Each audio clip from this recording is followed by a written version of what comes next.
Hello everyone, आज की इस वीडियो में हम पढ़ेंगे क्लास 10th एसएसटी का पॉलिटिकल साइंस बुक से 5th chapter outcomes of democracy. यानी डेमोक्रेसी हमें क्या क्या चीज़ देता है या फिर क्या क्या चीज़ देना चाहिए। ठीक है, अब इससे पहले कि डेमोक्रेसी का आउटकम्स हम देखें, हम सबसे पहले समझेंगे डेमोक्रेसी होता क्या है, उसके बाद हम आगे प्रोसीड करेंगे। ठीक है, काफ़ी सिंपल सा है, इसको समझ लीजिए। डेमोक्रेसी सबसे पहले तो एक फॉर्म ऑफ गवर्नमेंट है, सरकार बनाने का तरीका है in which power is vested in the hands of the people, जिसमें लोग ये तय करते हैं कि कैसा गवर्नमेंट बनेगा, कौन गवर्नमेंट में आएगा। ठीक है, लोग वोट करके अपने लीडर्स को चुनते हैं। इसमें इक्वालिटी, फ्रीडम, पार्टिसिपेशन, ये सब चीज़ देखने को मिलता है डेमोक्रेसी में। समझे? Citizens have the right to choose their representatives and participate in decision making process directly और through elected officials.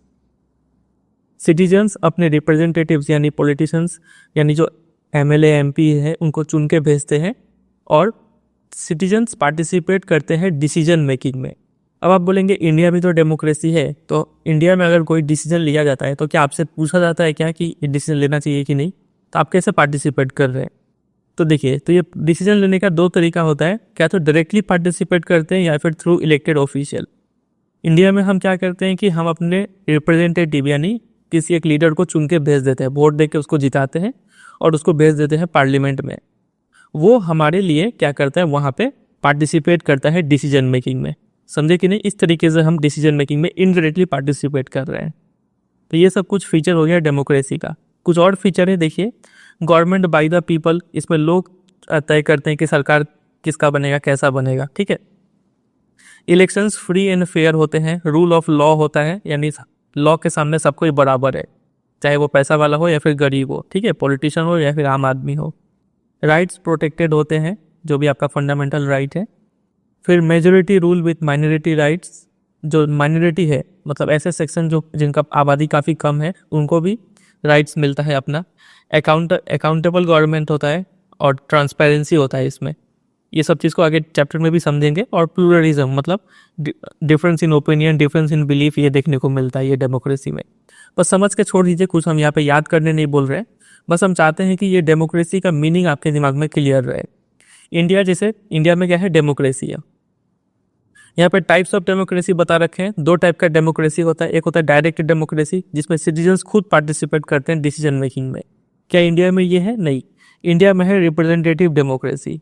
Citizens elect करते हैं रिप्रेजेंटेटिव्स को, हम एमएलए एमपी चुनते हैं वोट दे के, और फिर वो हमारे बिहाफ पे आगे चल के डिसीजन लेते हैं। ठीक है, पार्लियामेंट में बैठ के डिसीजन मतलब जो भी लॉ वगैरह है वो बनाएंगे। ठीक है, फिर यहाँ पे इस वर्ड को भी समझ लीजिए। जैसे यहाँ पे है डेमोक्रेसी।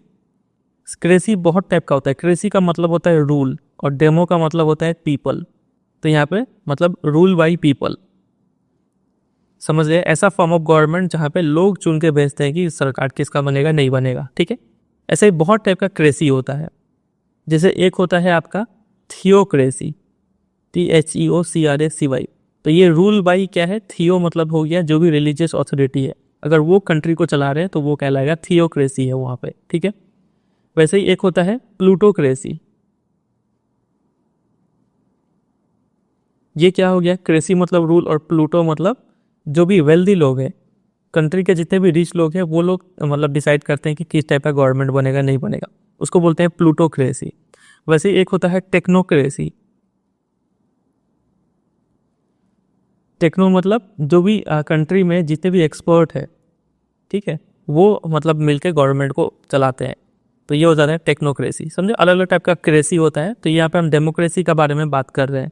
समझे? तो डेमोक्रेसी एक ऐसा फॉर्म ऑफ गवर्नमेंट है जिसको लोग बनाते हैं। ठीक है, डेमोक्रेसी के अलावा और कौन से फॉर्म ऑफ गवर्नमेंट है, देखिए ये सब है। ऊपर जो बताए अलग अलग क्रेसी, जैसे प्लूटोक्रेसी और थियोक्रेसी और टेक्नोक्रेसी, वो सब तो है ही। इसके अलावा ये तीन भी मेन है। जैसे कि एक होता है मोनार्की। मोनार्की एक ऐसा फॉर्म ऑफ गवर्नमेंट है जहाँ पे किंग या फिर क्वीन या फिर एम्पेरर के पास सुप्रीम पावर होता है। ठीक है, और बर्थ राइट से किंग का बेटा होगा, वो फिर अगला किंग बन जाएगा, फिर ऐसे रेट चलता जाएगा। जैसे सऊदी अरेबिया में ऐसा सिस्टम चलता है मोनार्की वाला। फिर एक होता है डिक्टेटरशिप। ये क्या होता है कि इसमें एक सिंगल लीडर होता है या फिर स्मॉल ग्रुप होता है जिसके पास पूरा पावर होता है। ठीक है, जैसे कि आप नॉर्थ कोरिया में, नॉर्थ कोरिया के को कौन रूल कर रहा है, किम जोंग उन। इसके पास एब्सोल्यूट पावर, ये जो चाहे वो करेगा अपने कंट्री में, ठीक है, उसको बोलते हैं डिक्टेटरशिप। फिर एक होता है मिलिट्री रूल, मतलब अगर कंट्री का जो मिलिट्री है वही अगर गवर्नमेंट चला रहा है तो उसको वहाँ पे कहा जाएगा मिलिट्री रूल। इसका एग्जांपल है म्यांमार, ठीक है, बर्मा। बस ये सब कुछ ध्यान रखिएगा, सिंपल सा बात है। डेमोक्रेसी का मतलब समझ गए हम कि ऐसा गवर्नमेंट जिसको लोग चुन के भेजे, ठीक है। डेमोक्रेसी के अलावा और भी कुछ कुछ चलता है, मोनार्की, डिक्टेटरशिप, मिलिट्री रूल, बस नाम याद रखेंगे तो काफ़ी रहेगा। अब आते हैं चैप्टर पे। चैप्टर पे हमें क्या पढ़ना है, देखिए चैप्टर का नाम है आउटकम्स ऑफ डेमोक्रेसी। अगर कोई कंट्री डेमोक्रेसी फॉलो कर रहा है तो उस कंट्री को क्या क्या चीज़ मिलेगा या फिर क्या क्या चीज़ मिलना चाहिए वो देखेंगे, ठीक है। अब आउटकम जो है वो दो टाइप के हैं। एक होते हैं एक्सपेक्टेड आउटकम कि डेमोक्रेसी से हम क्या क्या चीज़ उम्मीद करते हैं, और दूसरा चीज़ है रियल लाइफ में आउटकम, मतलब रियलिटी में क्या क्या आउटकम देखने को मिलता है, क्या क्या मिलना चाहिए और क्या क्या मिलता है। ये दो चीज़ को ध्यान में रख के पूरे चैप्टर को पढ़ेंगे, ठीक है। तो इसमें पहला टॉपिक जो है ना, उसमें बताया हुआ है how to access the outcomes of democracy. Access यानी इवेलुएट या फिर मेजर या फिर एस्टिमेट। जो भी हम डेमोक्रेसी का आउटकम्स देखने वाले हैं उसको कैसे इवेलुएट करना है, कैसे समझना है, क्या चीज़ को कौन सा पॉइंट हमें दिमाग में रख के आउटकम्स को इवेलुएट करना है, वो चीज़ पहले टॉपिक में बताया हुआ है, ठीक है। इसके अलावा हम इन सब रेस्पेक्ट में क्वालिटी ऑफ गवर्नमेंट में एक डेमोक्रेसी से क्या एक्सपेक्ट किया जाता है और क्या रियल लाइफ में देखने को मिलता है वो देखेंगे। वैसे ही इकोनॉमिक वेलबींग के मामले में क्या एक्सपेक्ट करते हैं, क्या आउटकम मिला वो देखेंगे। वैसे इनइक्वालिटी, सोशल डिफरेंस, अलग अलग टॉपिक में हम देखेंगे कि एक्सपेक्टेड और एक्चुअल आउटकम क्या क्या रहा है, ठीक है। चलिए स्टार्ट करते हैं। सबसे पहला टॉपिक वही कि how do we assess democracy's outcome. Democracy का जो आउटकम है उसको कैसे हम इवेलुएट या फिर एस्टिमेट करेंगे। स्टार्टिंग में बताया हुआ है कि आपने इसके बारे में क्लास 9 में पढ़ा है कि डेमोक्रेसी का बहुत सारा एडवांटेजेस है। डेमोक्रेसी बेटर है, क्यों? क्योंकि ये कुछ रीजन्स है। यहाँ पे बोला गया कि क्लास 9 में पढ़ा दिया गया आपको, लेकिन आपको पता नहीं भी है तो भी समझ लीजिए कि डेमोक्रेसी इन सब रीजन से बेटर है। पहला, सिटीजन्स में इक्वालिटी प्रमोट करता है ये, ठीक है। दूसरा, enhance the dignity of individual, हक से जीने मतलब इज्जत से जीने का हक देता है। फिर improves the quality of decision making. Democracy में जो गवर्नमेंट होता है वो जो डिसीजन लेता है वो ज़्यादा अच्छे क्वालिटी का होता है। अच्छे क्वालिटी का होता है मतलब ज़्यादातर लोग उस डिसीजन को एक्सेप्ट करते हैं अपने मन से। फिर provides a method to resolve conflict. अगर कोई कंट्री में डिबेट हो गया या फिर कोई मुद्दा आ गया तो डेमोक्रेसी में ये तरीका है कि कैसे नेगोशिएशन करके, डिस्कशन करके उसको सुलझाया जाएगा। ये प्रोविज़न है डेमोक्रेसी में, ठीक है। फिर allows room to correct mistake. अगर कोई मिस्टेक हो जाता है लोग मतलब गवर्नमेंट से, तो वो मिस्टेक को ठीक करने का भी रास्ता है यहाँ पे। तो ये सब कुछ बेनिफिट का वजह से बताया गया है। डेमोक्रेसी एक बेटर ऑप्शन है किसी भी कंट्री के लिए, ठीक है। तो ये कितना है, पाँचों पॉइंट को अच्छे से याद कर लीजिए, आगे इस चैप्टर में हम इसको यूज़ करेंगे। अब देखिए, मतलब ये सब ऐसे आउटकम्स है जो एक्सपेक्ट किया जाता है। ये एक्सपेक्टेशन है कि कोई भी अगर डेमोक्रेसी है तो ये सब चीज़ तो वहाँ पे होगा ही। तो आगे लिखा है कि जब आप लोगों से बात करेंगे ना तो आप पाएंगे कि ज़्यादातर लोग डेमोक्रेसी को अच्छा बोलेंगे, ठीक है, कंपेयर टू दूसरे अल्टरनेटिव कौन से हैं डेमोक्रेसी के अलावा। तो ये आपका हो गया मोनार्की। दूसरा कौन सा बताए थे, बताइए? डिक्टेटरशिप हो गया। तीसरा कौन सा बताए थे? मिलिट्री रूल बताए थे। और भी बहुत सारा है, फिलहाल ये तीन ही याद रखिए आप, ठीक है। तो इतने ऑल्टरनेटिव्स के बीच में डेमोक्रेसी जो है वो अच्छा ऑप्शन है इन सब रीजन का वजह से, और काफ़ी सारे लोग इस बात को सपोर्ट करते हुए मिल भी जाएंगे। But not so many of them would be satisfied with the democracy in practice. लेकिन रियल लाइफ में ज़्यादातर लोग डेमोक्रेसी से खुश नहीं है। फॉर एग्जाम्पल, आप ही, अगर हम सब इंडिया में रह रहे हैं, अगर आपको प्रॉब्लम्स गिनाने को बोला जाए तो आप बहुत सारा प्रॉब्लम्स बता देंगे कि इंडिया में ये प्रॉब्लम है, वो प्रॉब्लम है। तो इन रियल लाइफ में लोग क्या डेमोक्रेसी में रह के खुश है? नहीं खुश है। तो यहाँ पे एक हमारे पास डायलेमा है कि डेमोक्रेसी को सब अच्छा तो मानते हैं इन प्रिंसिपल, देखने में डेमोक्रेसी अच्छा तो लगता है, लेकिन प्रैक्टिकल लाइफ में उतना अच्छा इसका रिजल्ट दिखता नहीं है, ठीक है। तो एक सवाल हमारे सामने आ जाता है कि क्या हम डेमोक्रेसी को सिर्फ इसलिए प्रीफर करें फॉर मोरल रीजंस कि पेन और पेपर्स अगर लिखने को बताया जाए तो डेमोक्रेसी का बहुत सारा फ़ायदा हम गिना सकते हैं, तो सिर्फ मोरल रीजन का वजह से हम डेमोक्रेसी को सपोर्ट करें, या फिर कोई प्रूडेंशियल रीजन यानी कोई प्रैक्टिकल रीजन भी है डेमोक्रेसी को सपोर्ट करने का। तो ये क्वेश्चन हमारे सामने आया है, ठीक है। तो इसका जवाब क्या है, देखिए आज के टाइम पे 100 से भी ज़्यादा कंट्रीज जो है दुनिया के, वो ये क्लेम करते हैं और प्रैक्टिस करते हैं कि हम डेमोक्रेटिक है, ठीक है, हमारे कंट्री में डेमोक्रेटिक पॉलिटिक्स होता है। डेमोक्रेसी है मतलब वहाँ पे एक कॉन्स्टिट्यूशन है, मतलब रेगुलर इलेक्शंस होता है, इसके अलावा सिटीजन्स को राइट दिया गया है। तो ये सब डेमोक्रेसी का अलग अलग फीचर्स कंट्री क्लेम करते हैं कि हमारे कंट्री में है, समझे। अब देखिए ये सब फीचर्स तक तो ठीक है, लेकिन ये सब कंट्रीज जो है, जो 100 कंट्री का बात कर रहे हैं, इन सब कंट्री में सोशल सिचुएशन अलग अलग है, इनका इकोनॉमिक अचीवमेंट भी अलग अलग है, ठीक है, एक प्लस इनका कल्चर भी अलग अलग है। तो ये 100 जो कंट्रीज़ है, इन सब में ये सब चीज़ें, रेगुलर इलेक्शंस हो रहा है और फिर सिटीजन्स को राइट दिया गया है, कंट्री में पॉलिटिकल पार्टीज़ है, इन 100 कंट्री में ये सब चीज़ तो कॉमन है, लेकिन ये सब चीज़ डिफरेंट भी है कि इनका कल्चर अलग है, सोशल सिचुएशन अलग है, इकोनॉमिक लेवल अलग है, ठीक है। सिर्फ इन 100 कंट्री में क्या सेम है कि 100 कंट्री डेमोक्रेसी फॉलो करते हैं। तो कोई कंट्री क्या अचीव करेगा और क्या अचीव नहीं करेगा इन डेमोक्रेसी में, तो वो भी तो डिफरेंट होगा। देखिए यहाँ पे मान लीजिए 2 कंट्री है, ये भी बोल रहा है डेमोक्रेसी है और ये भी बोल रहा है कि हम भी डेमोक्रेसी है, ठीक है। लेकिन इस कंट्री में ज़्यादातर लोग पढ़े लिखे हैं, ठीक है, ज़्यादा स्कूल्स है, ज़्यादा हॉस्पिटल्स है, जबकि ये दूसरा कंट्री में लिटरेसी लेवल कम है, हॉस्पिटल्स कम है, इंफ्रास्ट्रक्चर डेवलपमेंट उतना नहीं है। तो ये क्या दोनों कंट्री बराबर हो गया क्या? सिर्फ डेमोक्रेसी होने से थोड़ी दोनों कंट्री बराबर हो जाता है, बाकी और भी बहुत चीज़ तो देखना पड़ेगा। तो कोई कंट्री क्या अचीव करेगा और क्या अचीव नहीं करेगा, ये सिर्फ डेमोक्रेसी पर डिपेंड नहीं करता है, बाकी और भी फैक्टर्स पर डिपेंड करता है, ठीक है। लेकिन हम आज के टाइम पे हम डेमोक्रेसी में इतना ज़्यादा इंटरेस्टेड हो गए हैं और इतना ज़्यादा फैसिनेट हो गए हैं डेमोक्रेसी से कि हम अपना सारा इच्छा इसी के ऊपर थोप दे रहे हैं। अगर आज के टाइम में कंट्री में कोई भी प्रॉब्लम हो रहा है, कोई भी सोशो इकोनॉमिक प्रॉब्लम या फिर पॉलिटिकल प्रॉब्लम हो रहा है, उसका दोष हम सीधा सीधा डेमोक्रेसी को दे देते हैं, ठीक है। अगर हमारा कोई एक्सपेक्टेशन पूरा नहीं होता है तो हम उसको ब्लेम करते हैं डेमोक्रेसी के लिए कि कैसा डेमोक्रेसी है, कोई काम का नहीं है, ऐसा मतलब ब्लेम करना स्टार्ट कर देते हैं। तो यही बात हमें समझना होगा यहाँ पे कि डेमोक्रेसी जो है ना, ये एक जस्ट फॉर्म ऑफ गवर्नमेंट है, सरकार बनाने का तरीका है। ये आपको सिर्फ ऐसे कंडीशंस क्रिएट करके देगा जिसके बाद आप कुछ अचीव कर सकते हैं। आप सिटीजन्स को क्या करना पड़ेगा, इन कंडीशंस का एडवांटेज लेना पड़ेगा और फिर तब जाके अपने गोल्स को अचीव करना पड़ेगा। चाहे वो कंट्री को पॉल्यूशन फ्री बनाने का बात हो, एजुकेशन लेवल बढ़ाने का बात हो, करप्शन फ्री बनाने का बात हो, ठीक है। डेमोक्रेसी सिर्फ कंडीशन क्रिएट करके दे दिया, बाकी ये जो सारा अचीवमेंट जो आपको चाहिए वो तो बस डिपेंड करेगा कि सिटीजन्स या फिर उस कंट्री के लोग कैसा काम कर रहे हैं उस पर। समझ रहे हैं कि नहीं?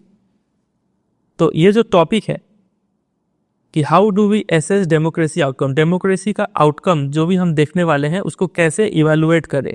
तो इवैल्यूएट करने के लिए मतलब ये बात ध्यान में रखना पड़ेगा कि डेमोक्रेसी जस्ट एक फॉर्म ऑफ गवर्नमेंट है, ये कोई आपको रिजल्ट बना के नहीं देगा कि सिर्फ कोई कंट्री पूरा मान लीजिए हालत ख़राब था कोई कंट्री का, तो वो ये कंट्री क्या कर गया, अचानक से डेमोक्रेटिक बन गया, डेमोक्रेसी ला दिया अपने कंट्री में, तो क्या ये कंट्री का हालत पूरी सुधर जाएगा? नहीं।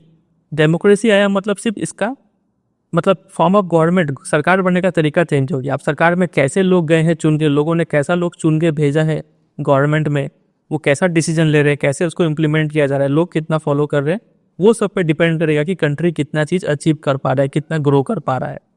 सिर्फ डेमोक्रेसी आ जाने से कंट्री ग्रो कर जाएगा ऐसा नहीं है, ठीक है। तो यही चीज़ इस पूरा टॉपिक में बताया हुआ है। तो यहाँ से आपको क्या क्या चीज़ याद रखना है वो बता देते हैं। पहला, डेमोक्रेसी का क्या क्या पॉजिटिव पॉइंट है, ये 5 को अच्छे से एकदम याद कर लेना है, ठीक है।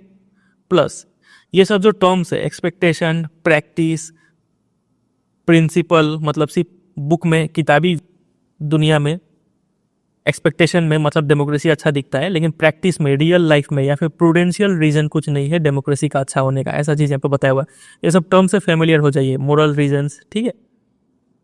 फिर उसके अलावा इसमें बताया हुआ था कि 100 से ज़्यादा कंट्री है जो क्लेम करते हैं कि हम सब डेमोक्रेट है। तो क्या सभी 100 कंट्री बराबर डेवलप्ड है क्या? नहीं, क्योंकि इन सब का सोशल सिचुएशन अलग है, इकोनॉमिक लेवल अलग है, कल्चर अलग है, इस वजह से इनका अचीवमेंट भी अलग अलग है, ठीक है। तो सिर्फ डेमोक्रेसी होने से काम नहीं चलेगा। डेमोक्रेसी तो बस क्या करके देगा, एक कंडीशन क्रिएट कर देगा डेवलपमेंट के लिए। अब सिटीजन्स को उस कंडीशन का फ़ायदा उठाना है और आगे अपने गोल्स को अचीव करना है, समझे। चलिए, एग्जाम में ये कार्टून भी आता है। एक बार ये क्वेश्चन आया था, एक कार्टून दे दिए थे, बोले थे ये कार्टून क्या रिप्रेजेंट कर रहा है। तो आप देखेंगे यहाँ पे डेमोक्रेसी है, ये इंसान यहाँ पे बैठा हुआ है, ये डेमोक्रेसी को रिप्रेजेंट कर रहा है। और इस पर पत्थर मारे जा रहे हैं। कौन से पत्थर आ रहे हैं? To settle language issue, student demand, to solve border dispute, to get more DA, salary बढ़ाना है तो, सेपरेट स्टेट चाहिए तो, protest against police excess, police का अगर मनमानी चल रहा है। तो ये सभी प्रॉब्लम का जिम्मेदार सब किसको ठहरा रहे हैं? डेमोक्रेसी को ठहरा रहे हैं। तो क्या ये सही है? नहीं। समझ रहे? वही इस इमेज में कार्टून में बताया हुआ है। ठीक है, चलिए आगे मूव कर जाते हैं। ज़्यादा कुछ था नहीं, लेकिन यहाँ पे जरा थोड़ा टाइम लिए हम, ताकि आपका बेस अच्छा क्रिएट हो जाए। अगर ये समझ लिए तो अब आप बाकी का चैप्टर आपके लिए काफ़ी ईजी हो जाएगा। देखिए, नेक्स्ट टॉपिक है accountable, responsive and legitimate government. अब हम डेमोक्रेसी का आउटकम देखेंगे कि क्या एक्सपेक्टेड है और क्या रियल लाइफ में वो देता है। देखिए, और आउटकम्स एनालाइज करते वक्त हम अपने दिमाग में ये बात रखेंगे कि सिर्फ डेमोक्रेसी होने से सारा चीज़ नहीं होगा, उसके लिए और भी चीज़, लोग कैसा काम कर रहे हैं कि नहीं कर रहे हैं, उस पर भी डिपेंड करता है कि वो आउटकम कितना फुलफिल हो रहा है रियल लाइफ में और कितना नहीं। ठीक है, देखिए कुछ चीज़ें ऐसी होती है जो डेमोक्रेसी को प्रोवाइड करनी ही चाहिए। पहले लाइन बाय लाइन जा रहे हैं ताकि आप क्लियर हो जाए, समझ जाए, क्योंकि आजकल असर्शन रीजन बेस्ड क्वेश्चन आता है और मतलब चैप्टर को अच्छे से समझना काफ़ी ज़रूरी है। लिखा है कि कुछ चीज़ें ऐसी होती है जो डेमोक्रेसी को प्रोवाइड करना ही चाहिए, जैसे कि we are most concerned with ensuring that people will have the right to choose their ruler and people will have the control over the rulers। Democracy में ये चीज़ तो होना ही चाहिए, नहीं तो डेमोक्रेसी ही कैसा जिसमें लोग वोट ना दे पाए। ठीक है, तो बोला जा रहा है कि लोगों के पास ये हक होना चाहिए कि वो अपने रूलर्स को चूज कर पाए। ठीक है, फिर इसके अलावा और क्या होना चाहिए? जहाँ पे पॉसिबल और जहाँ पे जरूरी हो, citizen should be able to participate in decision making. अगर कोई डिसीजन लिया जा रहा है और ऐसा डिसीजन है जो सबको अफेक्ट कर रहा है, तो अगर ज़रूरी पड़ा हो और अगर पॉसिबल हुआ तो सिटीजन्स को भी उसमें इंक्लूड करना चाहिए कि वो डिसीजन लिया जाए कि नहीं। ठीक है, तो देयरफॉर कोई भी डेमोक्रेसी में दो चीज़ होना ही चाहिए। पहला तो लोग रूलर को चूज़ करें, यानी लीडर्स को चूज़ करें, और दूसरा डिसीजन मेकिंग में भी पार्ट बने। तो मोस्ट बेसिक आउटकम किसी भी डेमोक्रेसी का क्या होता है कि वो एक ऐसा गवर्नमेंट बनाए जो अकाउंटेबल हो, मतलब आंसरेबल हो टू द सिटीजन्स, मतलब ये वाला पॉइंट ये होना चाहिए। और दूसरा वो रेस्पॉन्सिव हो to the needs and expectation of the citizens. Citizen जो चाहते हैं वो गवर्नमेंट करके दे। तो ये दो चीज़ मोस्ट बेसिक आउटकम है किसी भी डेमोक्रेसी का। तो ये याद रखिएगा, एग्जाम में इसके ऊपर क्वेश्चन आता है कि what are the most basic outcome of democracy. Democracy का हम बहुत सारा आउटकम देखने वाले हैं, तो जो सबसे बेसिक, जो सबसे मेन चीज़ जो डेमोक्रेसी को देना ही चाहिए वो है ये अकाउंटेबल और रेस्पॉन्सिव गवर्नमेंट। ठीक है, समझे यहाँ तक? अब चलिए, अब ये आउटकम मतलब ये है एक्सपेक्टेड, ये देना चाहिए, शुड। ठीक है, ये देना चाहिए। रियल लाइफ में कितना फुलफिल हो पाता है ये कि नहीं, कंट्री में ये गवर्नमेंट बन पाता है कि नहीं, वो डिस्कस करेंगे आप। लेकिन उससे पहले एक अलग सा टॉपिक यहाँ पे आ रहा है, एक अलग सा क्वेश्चन है यहाँ पे। वो है कि क्या डेमोक्रेटिक गवर्नमेंट इफिशिएंट होता है, क्या इफेक्टिव होता है? क्या इफिशिएंट मतलब क्या कोई भी डिसीजन लेने के लिए कम समय में ये डिसीजन ले पाता है कि नहीं, वो चीज़ है। ठीक है, कि बहुत ज़्यादा टाइम वेस्ट तो नहीं कर देता है डिस्कशन करने का चक्कर में। क्या ये इफेक्टिव है, काम का भी है कि नहीं डेमोक्रेटिक गवर्नमेंट? ये क्वेश्चन पोज किया गया है। देखिए, कभी कभी लोग ऐसा सोचते हैं कि डेमोक्रेसी है मतलब ये लेस इफेक्टिव गवर्नमेंट होगा, उतना काम का गवर्नमेंट नहीं होता है। क्योंकि अगर मान लीजिए कोई एक ऐसा कंट्री है जहाँ पे एक ही रूलर है, कोई नॉन डेमोक्रेटिक कंट्री है, जैसे कोई मोनार्की हो गया या फिर डिक्टेटरशिप हो गया, वहाँ पे अगर कोई डिसीजन लेना पड़ा तो ये अगर एक किंग का अगर मन कर गया कि ये कंट्री के लिए अच्छा है, तो वो ज़बरदस्ती सब पूरे कंट्री में उसको इम्प्लीमेंट कर देगा, भले ही लोग खुश हो या फिर ना खुश हो। ठीक है, लेकिन क्या डेमोक्रेसी में ऐसा होता है? नहीं। डेमोक्रेसी में जो भी एमपी है, एमएलए है, सब आपस में डिस्कशन करेंगे कि क्या चीज़ होना चाहिए, क्या चीज़ नहीं, फिर वोटिंग होगा। अगर मेजोरिटी सपोर्ट कर रहा है तब जाके वो डिसीजन लिया जाएगा और पूरे कंट्री में इम्प्लीमेंट किया जाएगा। तो ये सब में क्या होता है, टाइम ज़्यादा लग जाता है, यहाँ पे टाइम कम लगता है। ठीक है, टाइम कम लगता है, यहाँ पे टाइम ज़्यादा लगता है। ठीक है, क्यों? क्योंकि डेमोक्रेसी में क्या हो रहा है, डिस्कशन हो रहा है। तो दो वर्ड जानिएगा, डेलिब्रेशन एंड नेगोशिएशन। डेमोक्रेसी में ये दो चीज़ होता है, डेलिब्रेशन यानी डिस्कशन और नेगोशिएशन हो रहा है यहाँ पे, इसीलिए कुछ डिले हो जाता है डिसीजन लेने में डेमोक्रेसी में। ठीक है, तो क्या हम इससे ये कंक्लूड कर सकते हैं कि डेमोक्रेसी बेकार है, इनएफिशिएंट है? तो देखिए इसका जवाब यहाँ पे मिलेगा हमें कि मान लीजिए कोई एक ऐसा गवर्नमेंट है जो डिसीजन काफ़ी जल्दी जल्दी लेता है, जैसे कि मोनार्की या फिर डिक्टेटरशिप का हमने यहाँ पे देखा था। ठीक है, लेकिन हो सकता है कि ये डिसीजन एक किंग ने लिया है या फिर किसी डिक्टेटर ने लिया है और पूरे कंट्री में इम्प्लीमेंट करवा दिया, तो हो सकता है कि लोग इसको एक्सेप्ट ना करें और बाद में चल के आगे प्रॉब्लम हो। ठीक है, वापस इसको ये डिसीजन वापस लेना पड़े, ऐसा भी हो सकता है। इन कॉन्ट्रास्ट जबकि डेमोक्रेसी में क्या हमने देखा कि लीडर्स ने काफ़ी डेलिब्रेशन और नेगोशिएशन करके कोई डिसीजन लिया था, भले ही इसमें टाइम ज़्यादा लगा था, लेकिन प्रॉपर प्रोसीजर्स और नॉर्म्स, ये दो चीज़ फॉलो किए थे, नॉर्म्स एंड प्रोसीजर्स फॉलो किए थे किसी भी डिसीजन को लेने में। ठीक है, तो चूंकि यहाँ पे सभी प्रोसीजर्स को फॉलो किया गया है, तो ये डिसीजन एक्सेप्टेबल भी होगा और इफेक्टिव भी होगा। ये डिसीजन जो है उसको लोग, कंट्री के जो लोग हैं उसको एक्सेप्ट भी करेंगे, एक्सेप्ट कर गए मतलब अच्छे से इम्प्लीमेंट हो जाएगा, मतलब ये इफेक्टिव भी हो गया। तो समझ रहे हैं, तो भले ही यहाँ पे टाइम ज़्यादा लग रहा है, लेकिन जो डिसीजन है मेकिंग प्रोसेस है वो ज़्यादा अच्छा है।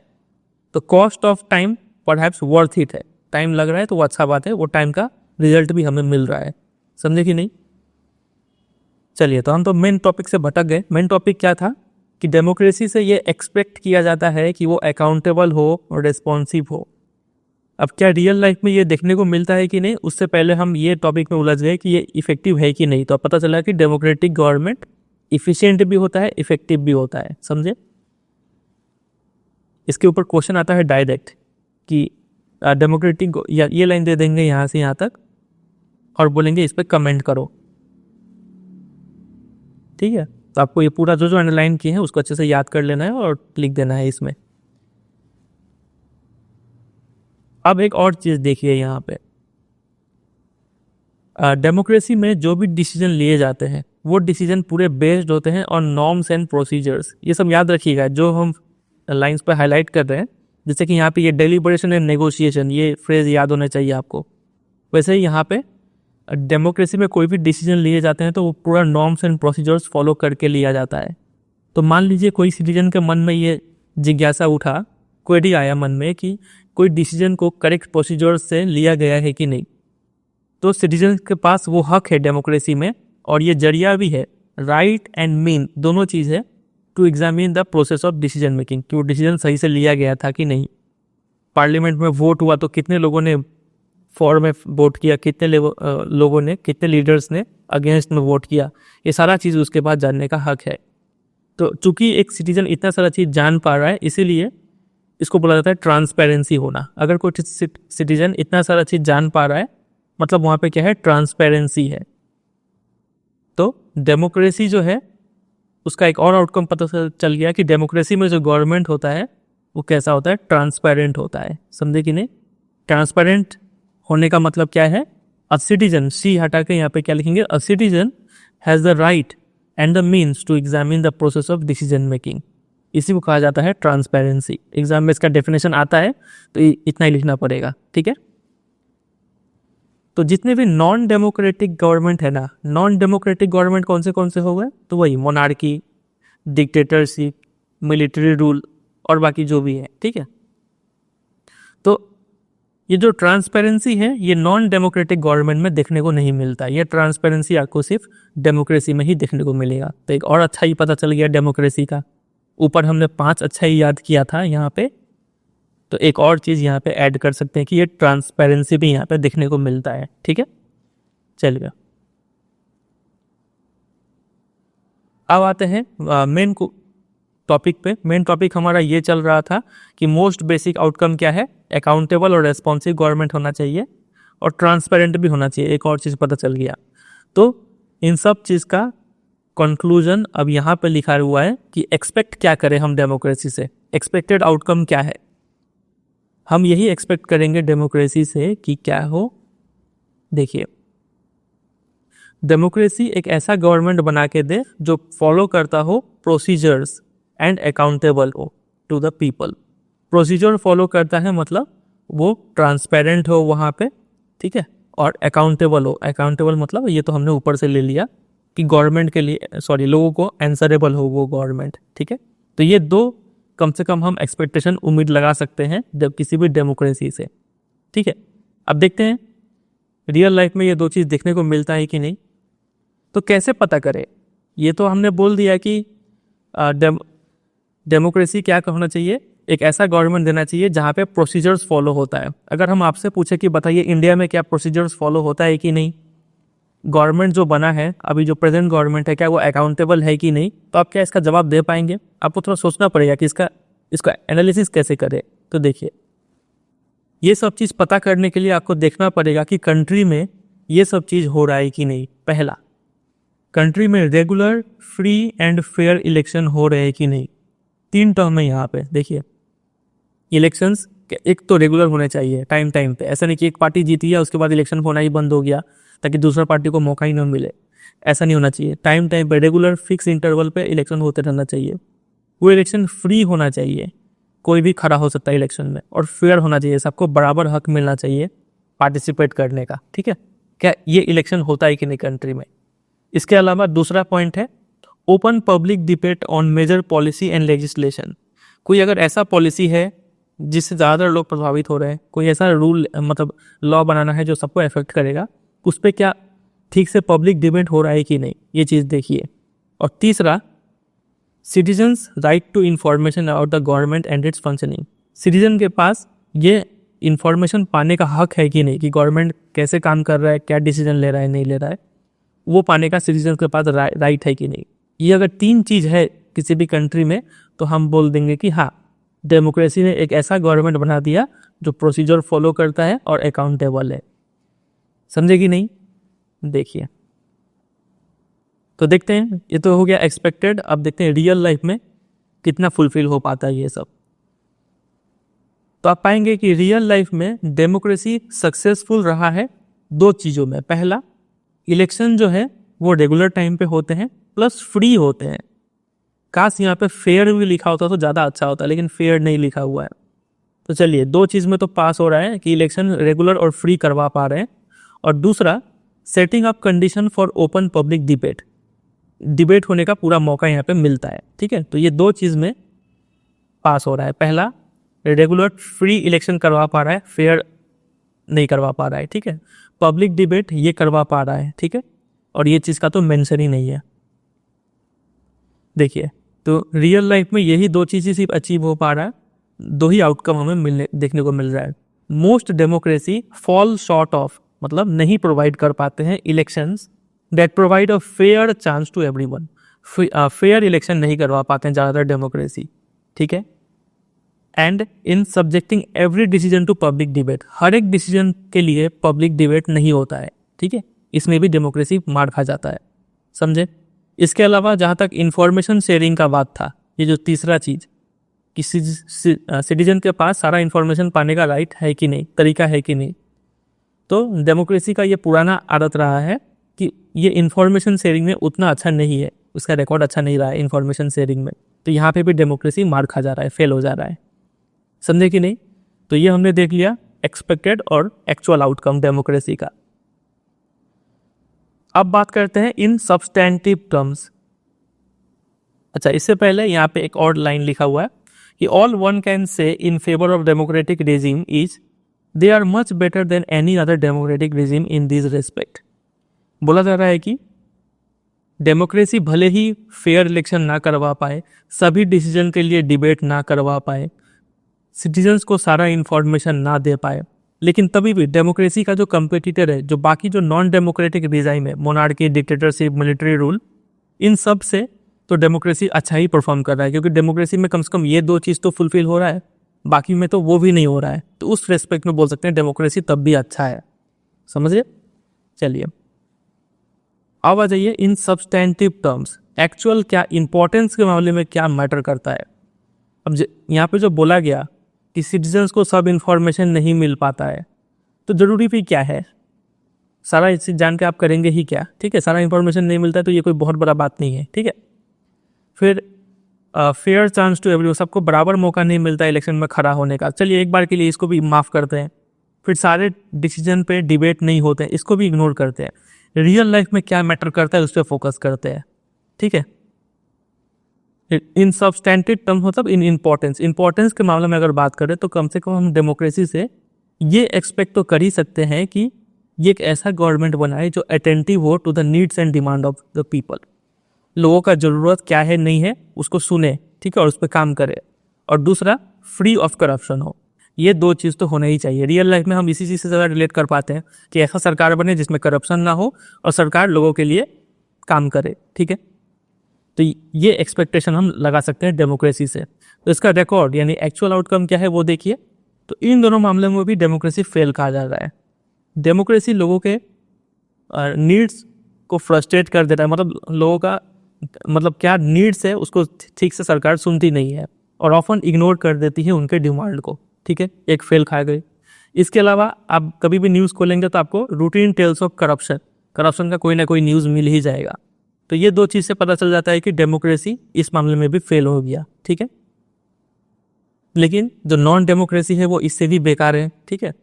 वो तो वहाँ पे और भी ज़्यादा करप्शन और भी ज़्यादा मतलब और भी वो लोग इग्नोर करते हैं पब्लिक के डिमांड को, ठीक है। तो इस सेंस में देखा जाए तो डेमोक्रेसी तब भी ठीक है, समझे। अब आगे देखिए, बस समझ से चलिए, थोड़ा पेशेंस रख के। एक तरीका है जहाँ पे जहाँ पे डेमोक्रेसी जो है वो बाकियों से अच्छा है। वो तरीका क्या है कि डेमोक्रेसी जो है एक लेजिटिमेट गवर्नमेंट देता है आपको। लेजिटिमेट गवर्नमेंट मतलब ऐसा गवर्नमेंट जिसको लोगों ने खुद चुन के भेजा है, कहीं का दूसरा सरकार आके आपके सिर पे थोपा नहीं गया है। आज के टाइम पे इंडिया में जो भी गवर्नमेंट है उसको लोगों ने खुद चुन के भेजा है। कोई दूसरे ने आके हमारे सिर पे वो गवर्नमेंट को नहीं बैठा दिया है, समझ रहे। जिसको बोला जाए लेजिटिमेट गवर्नमेंट। जो भी गवर्नमेंट है वो सही तरीके से आया है, आपके वो मतलब मंजूरी से आया है, ठीक है। ज़बरदस्ती आके नहीं बैठा है, आपने वोट दे के जीता है तभी वो गवर्नमेंट आया है, ठीक है। तो डेमोक्रेसी का ये अच्छा ही है कि ये एक लेजिटिमेट गवर्नमेंट बना के देता है। डेमोक्रेसी भले ही स्लो हो, लेस इफिशिएंट हो, रेस्पॉन्सिव ना हो, फ्री ऑफ करप्शन ना हो, लेकिन एक लेजिटिमेट गवर्नमेंट तो देता ही है। एक यहाँ पे साउथ एशिया के ये सब कंट्रीज़ है, जैसे कि बांग्लादेश, श्रीलंका, इंडिया, पाकिस्तान, नेपाल, ये सब कंट्री में सर्वे कराया गया तो सभी लोगों ने फेवर किया एक्सेप्ट पाकिस्तान की डेमोक्रेसी ज़्यादा अच्छा है ओवर डिक्टेटरशिप। पाकिस्तान को छोड़ के बाकी सब ने फेवर किया। जैसे बांग्लादेश में 100 में से 69 लोगों ने बोला कि डेमोक्रेसी अच्छा है, 6 लोगों ने बोला कि डिक्टेटरशिप अच्छा है और 25 लोगों ने बोला कि हमें फ़र्क नहीं पड़ता है, जो भी आए ठीक है। पाकिस्तान में देख लीजिए, 37 लोगों ने बोला डेमोक्रेसी अच्छा है, 14 लोगों ने बोला कि डिक्टेटरशिप अच्छा है और 49 लोगों ने बोला कि फ़र्क नहीं पड़ता है। मतलब ज़्यादातर लोगों को मतलब सिर्फ 100 में से सिर्फ 37 लोग ही डेमोक्रेसी प्रीफर कर रहे हैं, इसलिए यहाँ पे एक्सेप्ट पाकिस्तान लिखा हुआ है, ठीक है। तो लगभग सभी कंट्रीज़ में जो डेमोक्रेसी है उसको प्रीफर किया जा रहा है, ठीक है। लोग इसको अच्छा मानते हैं कि people wish to be ruled by representatives elected by them. लोग चाहते हैं कि हम जो लीडर्स चुन के भेज रहे हैं वही हमें रूल करे। लोग ये चाहते हैं। They also believe that democracy is suitable for their country. Democracy's ability to generate its own support is itself an outcome that can not be ignored. तो डेमोक्रेसी का जो ये एबिलिटी है कि लोग इसको इतना सपोर्ट कर रहे हैं, तो ये खुद में एक आउटकम है कि लोग ही चाहते हैं, भले ही डेमोक्रेसी में 1000 बुराइयाँ हो, लेकिन लोग खुद ही चाह रहे हैं कि डेमोक्रेसी ही रहना चाहिए हमारे कंट्री में। तो ये खुद में एक आउटकम है जिसको इग्नोर नहीं किया जा सकता है, समझे। तो ये साउथ एशिया वाला बात याद रखिएगा, ठीक है। बाकी यहाँ पे तो कुछ है नहीं। Very few doubt the suitability of democracy for their own country. ज़्यादातर लोग मान रहे हैं कि डेमोक्रेसी ज़्यादा सुटेबल है हमारे कंट्री में।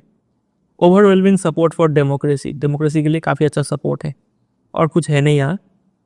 ऊपर एक कार्टून था, ये देख लीजिए। इस कार्टून में लेंस के जरिए एक तरफ है गवर्नमेंट और एक तरफ है सिटीजन, पब्लिक। यहाँ पे हो क्या रहा है देखिए। गवर्नमेंट इस लेंस के जरिए लोगों पे निगरानी रख रही है कि लोग क्या कर रहे हैं, नहीं कर रहे हैं, आप कौन सी जगह पे कितना खर्च कर रहे हैं, कितना टैक्स दे रहे हैं, आपका इनकम कहाँ कहाँ से, आपने कौन सा प्रॉपर्टी खरीदा, कौन सा बेचा तो उस पर प्रॉपर टैक्स दिया कि नहीं दिया, ठीक है। आपके पास कौन सा हेल्थ कार्ड है, कौन सा इंश्योरेंस आपने लिया हुआ है, आप कब पैदा हुए, कब मरे, ठीक है, बर्थ सर्टिफिकेट, डेथ सर्टिफिकेट के थ्रू सारा चीज़ पता होता है गवर्नमेंट को। तो गवर्नमेंट अलग अलग तरीके से आप पे निगरानी रख रहा है। क्या आप वैसा ही निगरानी गवर्नमेंट पे रख पा रहे हैं कि नहीं? तो पूछा गया है कि मतलब इसमें सोचने के लिए बोला गया कि आप किन किन तरीके से गवर्नमेंट पे नजर रखते हैं, गवर्नमेंट क्या कर रही है नहीं कर रही है, आपको कैसे पता चलता है? तो पता तो गवर्नमेंट वेबसाइट हो गया, जो भी सर्कुलर्स, नोटिफिकेशंस जो भी गैजेट में छपते हैं उसके थ्रू हमें पता चलता है गवर्नमेंट के बारे में। लेकिन कौन उतना पढ़े, मतलब जनरली ज़्यादातर लोग तो नहीं पढ़ते हैं।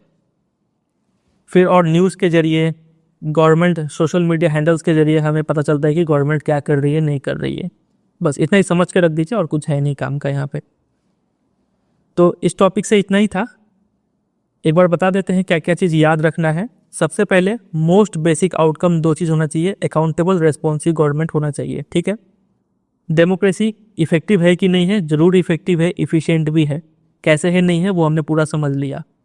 फिर डेमोक्रेसी में ट्रांसपेरेंसी भी आ जाता है, तो ट्रांसपेरेंट गवर्नमेंट भी बना के देता है डेमोक्रेसी।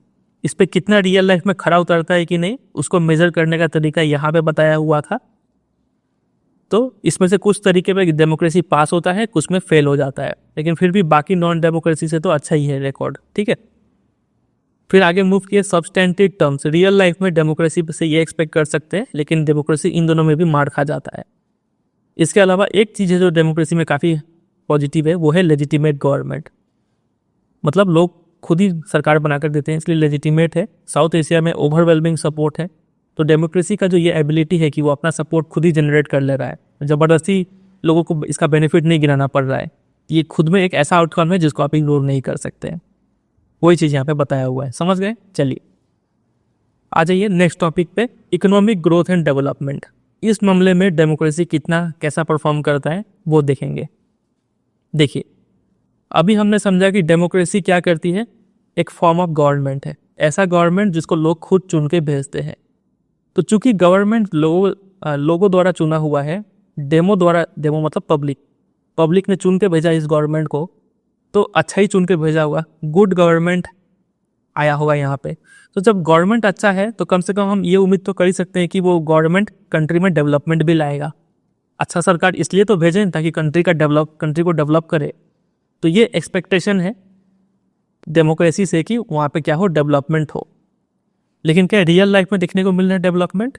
तो many democracies did not fulfil this expectation. यहाँ पे भी मार खा जा रही है कि डेमोक्रेसी ना ही इकोनॉमिक ग्रोथ दे पा रहा है, ना ही डेवलपमेंट दे पा रहा है। कैसे, चलिए समझते हैं। समझाने के लिए काफ़ी इजी टॉपिक है ये। देखिए, अगर आप वर्ल्ड के जितने भी डेमोक्रेसी है और जितने भी डिक्टेटरशिप है, अगर पिछले 50 साल में कंपेयर करें दोनों का ग्रोथ रेट, तो आप पाएंगे कि जितने भी डिक्टेटरशिप है उनका ग्रोथ रेट ज़्यादा है डेमोक्रेसी के मुकाबले। ये कम स्पीड से ग्रो किए हैं, डिक्टेटर्स वाले ज़्यादा स्पीड से ग्रो किए हैं पिछले 50 साल में, 1950 से 2000 तक, ठीक है। तो dictatorship have slightly higher rate of economic growth, समझ गए? तो डेमोक्रेसी उतना अच्छा डेवलपमेंट या फिर ग्रोथ भी नहीं ला पा रहा है। लेकिन एक बात आपको ध्यान रखना पड़ेगा, फिर से वही पहले टॉपिक पे आ जाइए कि हाउ डू वी एसेस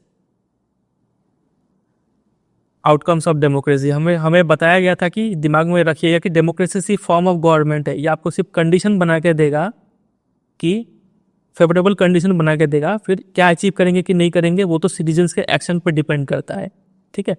तो वही हमें बताया हुआ है कि इकोनॉमिक डेवलपमेंट सिर्फ डेमोक्रेसी पर डिपेंड नहीं करता है, वो डिपेंड करता है कंट्रीज पॉपुलेशन साइज पे, ठीक है, कि ज़्यादा बूढ़े लोग हैं कि ज़्यादा जवान लोग हैं कि ज़्यादा बच्चे लोग हैं, उस पर, ग्लोबल सिचुएशन पे, cooperation from other countries, economic priorities adopted by country etcetera. इन सब फैक्टर्स पर डिपेंड करता है इकोनॉमिक डेवलपमेंट। तो सिर्फ हम ये नहीं बोल सकते हैं कि सिर्फ डेमोक्रेसी था उसलिए कम डेवलपमेंट हुआ, ये सब चीज़ भी देखना पड़ेगा, ठीक है। जैसे कि अगर आप जितने भी लेस डेवलप कंट्री है, सारे डिक्टेटर्स वाले उठा लीजिए और सारे डेमोक्रेसी, मतलब सारे लेस डेवलप्ड डिक्टेटर कंट्री उठा लीजिए और सारे लेस डेवलप्ड डेमोक्रेसी उठा लीजिए, तो आप अब इन दोनों का इकोनॉमिक ग्रोथ अगर आप कंपेयर करेंगे तो आप पाएंगे कि दोनों में नेग्लिजिबल डिफरेंस है, दोनों लगभग बराबर इकोनॉमिक ग्रोथ किया हुआ है, समझे? तो ये दो पॉइंट याद रखिएगा। पहला कि पिछले 50 साल में अगर सभी डेमोक्रेसी सभी डिक्टेटर्स को कंपेयर करें तो डिक्टेटर्स ज़्यादा अच्छा परफॉर्म किए हैं, लेकिन सिर्फ इसी वजह से हम डेमोक्रेसी को रिजेक्ट नहीं कर सकते हैं, क्योंकि इकोनॉमिक डेवलपमेंट ये सब चीज़ों पे भी डिपेंड करता है। ठीक है, हो सकता है कि ये डिक्टेटर्स वाले कंट्री में ये सभी चीज़ फेवरेबल रहे हो, तभी ये अच्छा ग्रो कर पाया। ठीक है, पहला पॉइंट। दूसरा पॉइंट ये है कि अगर सभी लेस डेवलप्ड डिक्टेटर्स और सभी लेस डेवलप्ड डेमोक्रेसी को पर कंपेयर किया जाए तो वहाँ पे जो डिफरेंस है वो नेग्लिजिबल आ रहा है, लगभग बराबर इकोनॉमिक ग्रोथ है।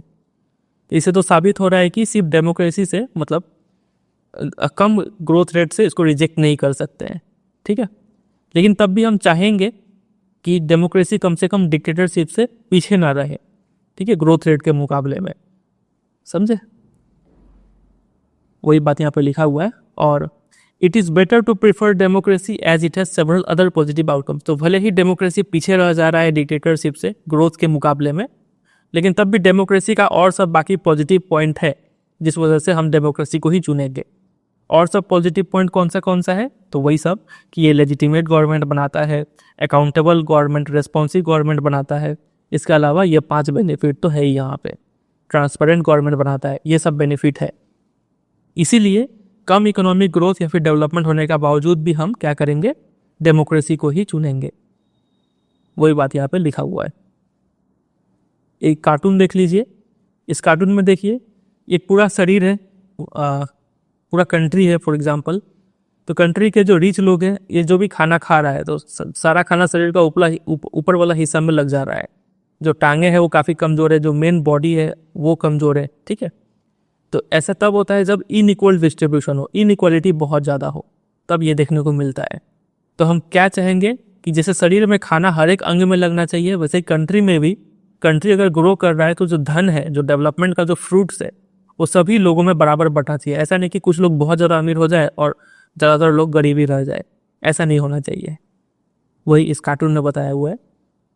यहाँ पे 2 टेबल दिए हुए हैं, वही जो ऊपर हमने पढ़ा उसी चीज़ को यहाँ पे बताया हुआ है कि पिछले 50 साल में अगर आप सभी डेमोक्रेसी और सभी डिक्टेटर को कंपेयर करें तो आप पाएंगे कि डेमोक्रेसी वाले 3.95 ग्रोथ रेट से ग्रो किए हैं और डिक्टेटर्स वाले 4.42, मतलब डिक्टेटर्स का ग्रोथ रेट ज़्यादा है, डिक्टेटर्स वाले जीत रहे हैं यहाँ पे। लेकिन अगर आप पुअर कंट्री को कंपेयर करें अंडर डिक्टेटरशिप और पुअर कंट्री अंडर डेमोक्रेसी, तो आप पाएंगे कि दोनों में डिफरेंस काफ़ी कम है, ऑलमोस्ट नेग्लिजिबल है, इग्नोर कर सकते हैं आप। ठीक है, फिर अगर इनइक्वालिटी का बात किया जाए, ये सारे डेमोक्रेसी है तो मिक्स देखने को मिलेगा।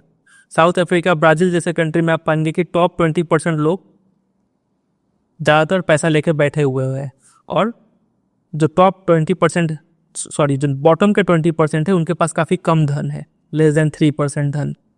ठीक है, वही दूसरे कंट्री अगर डेनमार्क, हंगेरी का देखें तो वहाँ पे थोड़ा डिस्ट्रीब्यूशन इक्वल है कि टॉप 20% कम धन लेके बैठे और नीचे के 20% में लगभग थोड़ा ठीक ठाक सा धन है। ठीक है, वो चीज़ यहाँ पे बताया हुआ है। ये दोनों चीज़ को लैंग्वेज में यहाँ पे लिखा हुआ है। चलिए, सिर्फ समझ के छोड़ देना है, ज़्यादा कुछ है नहीं यहाँ पे। नेक्स्ट टॉपिक है reduction of inequality and poverty. इसमें हम देखेंगे कि डेमोक्रेसी इनइक्वालिटी रिड्यूस करने में कितना सक्सेसफुल रहा और पॉवर्टी रिड्यूस करने में, गरीबी घटाने में कितना काम किया डेमोक्रेसी। ठीक है, देखिए इससे पहले वाले में हमने देखा था इकोनॉमिक ग्रोथ एंड डेवलपमेंट।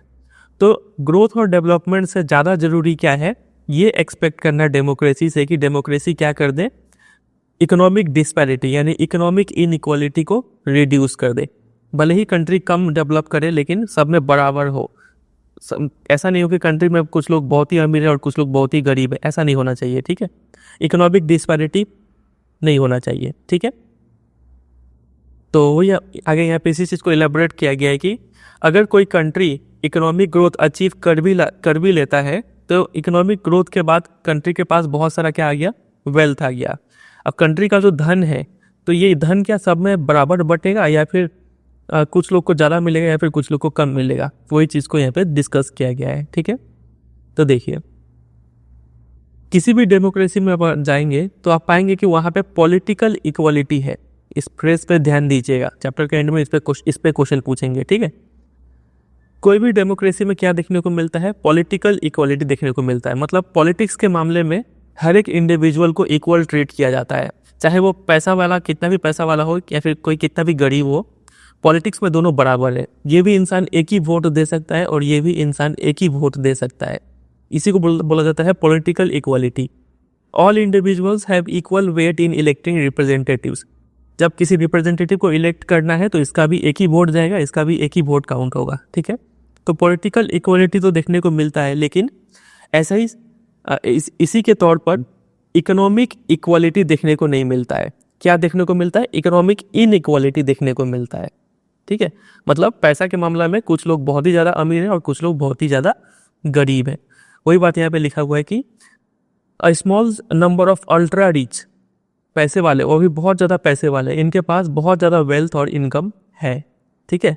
और इनका वेल्थ और इनकम दिन पर दिन बढ़ते ही जा रहा है। यही एक प्रॉब्लम का बात है, क्योंकि जिसके पास पैसा है वो और पैसा से पैसा कमाते जा रहा है, ठीक है। और जो लोग गरीब हैं उनका गरीबी और भी ज़्यादा बढ़ते जा रहा है, और ये लोग अपना basic needs of life, food, clothing, house, education, health, ये सब भी मुश्किल से जुटा पा रहे हैं, ठीक है। ये डेमोक्रेसी में देखने को मिलता है एक्चुअल आउटकम। एक्सपेक्टेड क्या था कि डेमोक्रेसी क्या करे, इकोनॉमिक इक्वालिटी लेके आए, लेकिन एक्चुअल आउटकम क्या है, इकोनॉमिक इनइक्वालिटी देखने को मिलता है, ठीक है। पॉलिटिकल इक्वालिटी तो है लेकिन इकोनॉमिक इक्वालिटी नहीं है, इनइक्वालिटी है यहाँ पे, समझे। चलिए, तो in actual life democracy do not appear to be very successful in reducing economic inequality. Economic inequality को डेमोक्रेसी रिड्यूस नहीं कर पा रहा है, यह है एक्चुअल आउटकम, ठीक है। तो ये तो हमने बात किया इक्वालिटी अनइक्वालिटी के ऊपर। अब थोड़ा बात कर लेते हैं पॉवर्टी के ऊपर, गरीबी। अब जहाँ पे इनइक्वालिटी रहेगा ना, वहाँ पे आपको गरीबी भी देखने को मिलेगा ही। डेमोक्रेटिकली इलेक्टेड गवर्नमेंट इस पॉवर्टी वाले इशू को उतना अच्छे से एड्रेस नहीं करते हैं, ठीक है, जितना कि जैसे कि उनको करना चाहिए था। तो पॉवर्टी में भी बुरा हालत है यहाँ पे। यहाँ पे एक एग्जांपल दिया हुआ है बांग्लादेश कंट्री का, कि बांग्लादेश में क्या है कि आधा से ज़्यादा पॉपुलेशन पॉवर्टी में रहते हैं, गरीबी में रहते हैं। People in several poor countries are now dependent on rich country even for food supply. ये हालत है। तो ऐसा कुछ यहाँ पे बताया हुआ है। इतना ही जो हम यहाँ पे अंडरलाइन कर रखे हैं उतना समझ के याद कर लीजिए और काफ़ी है। और यहाँ पे आप देख सकते हैं एक कार्टून बनाया हुआ है, वॉइस ऑफ द पुअर, गरीबों का आवाज़ कौन सुने। तो इसका तो वॉइस ही नहीं है, सब में पट्टी बना हुआ है, फटा चिटा कपड़ा पहना है और इसका वॉइस भी कहीं नहीं सुना जा रहा है, ठीक है। आगे मूव करते हैं। ये कार्टून भी समझ लीजिए, एग्जाम में कार्टून बेस्ड क्वेश्चन आता है। इस कार्टून में क्या दिखाया गया है कि world's wealth owned by a few. तो देखिए, जो सिर्फ वर्ल्ड के जो 2% लोग हैं, टॉप 2% लोग, उनके पास वर्ल्ड का कितना, लगभग बहुत ज़्यादा परसेंटेज ऑफ वेल्थ इनके पास है, और बहुत ही कम वेल्थ मैक्सिमम लोगों के पास है, समझ रहे। तो कुछ लोग क्या कर लिए कि बहुत ज़्यादा पैसा लेके बैठ गए और बाकी लोगों के पास काफ़ी कम पैसा है। तो यहाँ पे इकोनॉमिक इनइक्वालिटी दिखाया गया है। चलिए आ जाइए दूसरे टॉपिक पे, accommodation of social diversity. Social यानी समाज में जो डाइवर्सिटी है, समाज में कैसा डाइवर्सिटी हो सकता है। फॉर एग्जाम्पल, आप अपने मोहल्ले में निकल के देखें तो आपको क्या क्या देखने को मिलेगा। बहुत डाइवर्सिटी देखने को मिलेगा, अलग अलग रिलीजन के लोग देखने को मिलेंगे, अलग अलग कास्ट के लोग देखने को मिलेंगे, ठीक है, अलग जेंडर के लोग देखने को मिलेंगे, एक मैन वुमेन, ठीक है। और तो इसी को बोला जाता है डाइवर्सिटी। तो ये जो डेमोक्रेसी है इस डाइवर्सिटी को कैसे एकोमोडेट करता है, ठीक से एकोमोडेट कर पाता है कि नहीं, या फिर ऐसा अलग अलग लोग एक साथ रह कर झगड़ा तो नहीं करते रहते हैं, वो चीज़ देखेंगे हम इसमें, ठीक है। देखिए, एक्सपेक्टेशन रहता है कि कोई भी डेमोक्रेसी क्या करे, should produce a harmonious social life, एक ऐसा समाज दे जहाँ पर सभी लोग शांति और खुशी से रह रहे हो, लोगों के बीच में किसी भी टाइप का झगड़ा वगैरह ना हो, ठीक है। तो डेमोक्रेसी इस चीज़ को एकोमोडेट करता है। ये प्लस पॉइंट है डेमोक्रेसी का कि एकोमोडेट वेरियस सोशल डिवीजन, अलग अलग टाइप के लोगों को एक साथ हार्मोनियसली रहने का मौका देता है डेमोक्रेसी, ठीक है। इसका एग्जांपल तो हमने चैप्टर नंबर 1 में ही देख लिया था, पावर शेयरिंग चैप्टर में, जिसमें हमने देखा था बेल्जियम का एग्जांपल। इस पर हमने देखा था कि एक थे फ्रेंच स्पीकिंग कम्युनिटी, फ्रेंच बोलने वाले लोग थे, और एक तरफ डच बोलने वाले लोग थे, लेकिन इस तरीके से अरेंज किया गया पावर शेयरिंग और जो भी तरीके का कि दोनों लोग काफ़ी अच्छे से, दोनों कम्युनिटी अच्छे से रह पा रहे थे, है कि नहीं। तो डेमोक्रेसी यहाँ पे एक हार्मोनियस सोशल लाइफ दे पा रहा था। डेमोक्रेसी करता है क्या है, एक प्रोसीजर डेवलप कर देता है टू कंडक्ट देयर कंपटीशन, ठीक है। जितने भी अलग अलग टाइप के लोग हैं वो कैसे कंपटीशन करेंगे उसके लिए प्रोसीजर डेवलप करके दे देता है। तो इससे क्या होता है, पॉसिबिलिटी ऑफ टेंशन रिड्यूस हो जाता है, समझे। और ना कोई झगड़ा होता है ना वायलेंस होता है वहाँ पे, ठीक है। फिर आगे बताया हुआ है कि ऐसा तो हो नहीं सकता कि कोई भी सोसाइटी ऐसा हो जहाँ पे कोई झगड़ा होता ही ना हो।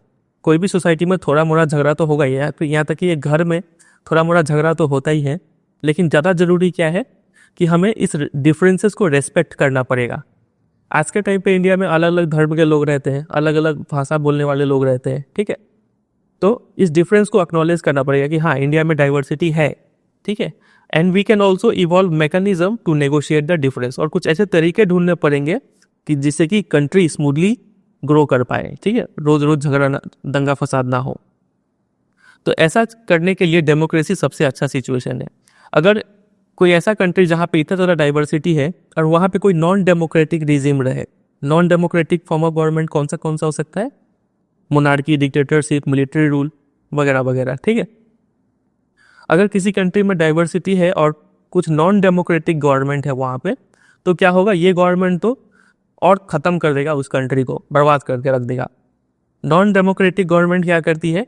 Often turn a blind eye to और सप्रेस इंटरनल सोशल डिफरेंसेस। क्या तो वो अपना मतलब आँख फेर लेंगे, मतलब उस प्रॉब्लम को इग्नोर कर देंगे, या फिर उस कोई भी डिफरेंस हो रहा है समाज में उसको दबा देंगे, ठीक है। ऐसा करते हैं नॉन डेमोक्रेटिक।